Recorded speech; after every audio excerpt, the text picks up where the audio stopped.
was kind of, the whole experience filled me with joy, and it filled me with awe. And we were entering in on this voyage the world of dragons and Celtic myths, and it was just wonderful.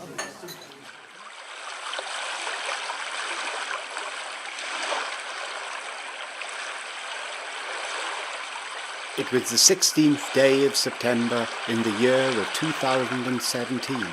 A pale sun shone down from an autumn sky and made a mirror of the sea. We gathered on the beach at Oxwich Bay. so I'm really looking forward to this adventure. But I just want to have a nice experience. Some came looking for excitement. This is going to be totally out of my element. I've never been on a small craft going around the coast ever. Mum, she knows everything. She knows everything. What we're hoping to achieve today is go with the flow, see the wildlife, and look forward to what you're going to introduce us to and what we're going to participate in. Some seeking enlightenment. Perhaps I'll tell you a bit more about it later. I'm looking forward to going around on the boat and seeing Gower from a different perspective and meeting lots of nice people. I'm a musician, and so I'm looking forward to seeing the coast from a different angle, and hopefully it'll inspire me to write some music. Others had been sent by the court. Serena! You are charged with the serious and heinous crime of smuggling. Hi, I'm Serena.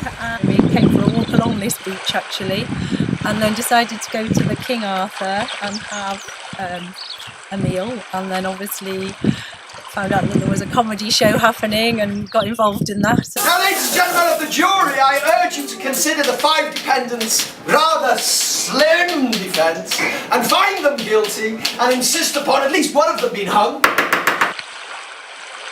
Without warning, the waters broke as a mighty worm, a draig moor, a sea serpent appeared in the bay, sunlight glinting golden yellow off its flanks.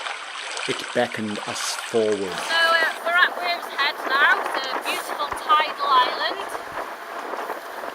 and it was named by the Vikings. So the story goes that when they came over in their ships, they saw the shape of the land here sticking out into the sea, and they thought that it looked like a sea serpent or a sea monster, and that in their language was the word worm, W-U-R-M, and then over time it's changed to Worm's Head instead. We like to think that the Worm's Head blowhole was glowing when they came over, so that it did actually look like a dragon blowing smoke out of its nostrils. I enjoyed the Worm's Head because I thought the north side of the Worm's Head, the colours and the features and the different textures of the stone did look like a reptile, you know, like the scales of a reptile and a lizard, because all the different greens and the beiges and the browns, and each feature of the rock itself looked like an individual scale of a reptile. It was really, it was so, you know, it was inspiring to see all that, I thought. With excitement and trepidation, we waded out and climbed astride. With a roar, the serpent turned and shot out to sea. Yeah, I thought it was amazing driving the boat, because it was so fun. It was so amazing, and it was so calm. And what I couldn't believe was that all the things we actually saw on a normal day. That's what amazes me about all these cliffs along here, because you can see how each layer is perfectly seen in the different colours. They're only slightly different in colours, but it's so great, because there's one round the corner which I saw was like a pyramid. That was really nice. We journeyed so far that rations became scarce. A passing fisherman would not share his catch. Have you caught anything? Yay!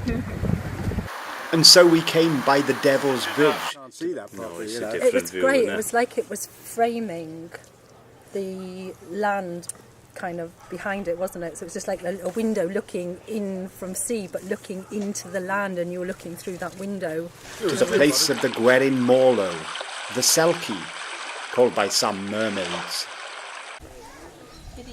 I liked how the seals are like sunbathing.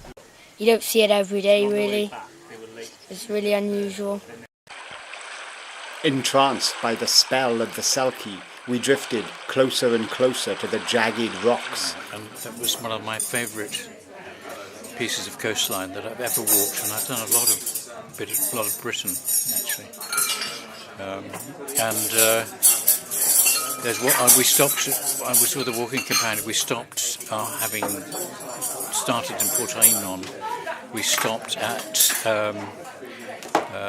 Fall Bay, which is right at the end. Spectacular, small bay. And I took one of my very best photographs ever. I'm probably one of those things I've taken photographs for many, many years, and I've been a professional photographer, landscape photographer.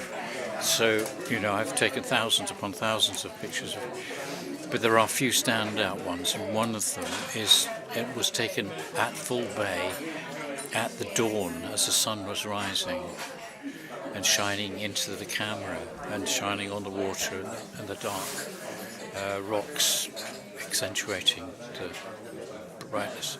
Anyway, so that's so seeing it from the sea was really quite an extraordinary feeling. I never expected to do that. Strange lights shone from Culver Hole. When you're out there and you hear the history, you can close your eyes and imagine it as if it was happening. Must have been frightening though. That's what I think. Because it was dark. I mean, there's no light. And all you had, like I said, with those lamps to guide you, and you think, oh. And coming back to this coast, I'm thinking, where am I going to land? And then you see a light shining out of what you think is the window, and so you head towards it. And the next thing you know, you're smashed on the rocks.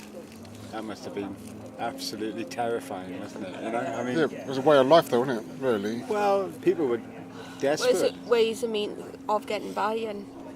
Yeah, but you're talking about a different morality then. Then there was the 12th century Culver Hole, a penguin house and a smuggling haunt of the 18th centuries. And to boot, a private haunt where the pirates used to draw ships to their premature death. Well, we're glad to say that we didn't actually die. But then, when all seemed lost, the sea washed us into a dry, safe cave high on the cliff. Inside lay bones, human certain, but stained red with ritual ochre. Whether man or woman we could not tell. I was met by the story of the Red Lady of Pavilion, a skeleton stained red 34,000 years ago. Wow. And the cliffs, each cliff top's got a different yellow name. top, that's the Red little one Chamber. just back. Red Chamber, the nave, Thurber. Castle. Caboldi is another one in it, further up before we get to Culver These are the old Gower names, the aren't old they? Gower The old names. Gower people. As we turned, we saw that the sea had receded. No, they were like living in the middle of a jungle, weren't they? Because the Bristol Channel was just trees and like rainforest. And then, over a period of time, when the glaciers melt away, it's all becoming, because you can see the peat bogs in Botainan Bay and Oxwich, where the old trees have decayed, the old rainforest. You can see parts of that in Wickford and stuff like that. But you can sit there and you can imagine all the dinosaurs and the mammoths roaming around. Our reverie was broken by the ringing of a church bell. We ran towards it, only to be engulfed by the incoming tide. So this is the East Helwick Cardinal Buoy. So it marks one end of a sandbar that runs for a few miles along here. So there's another buoy at the western end. It's said that if you can hear the bell in the village of Port Einon, there's a storm coming. But the loyal Sea Serpent rose beneath us and kept us safe from harm. Of the church, nothing remained only the mournful tolling of the bell across the water.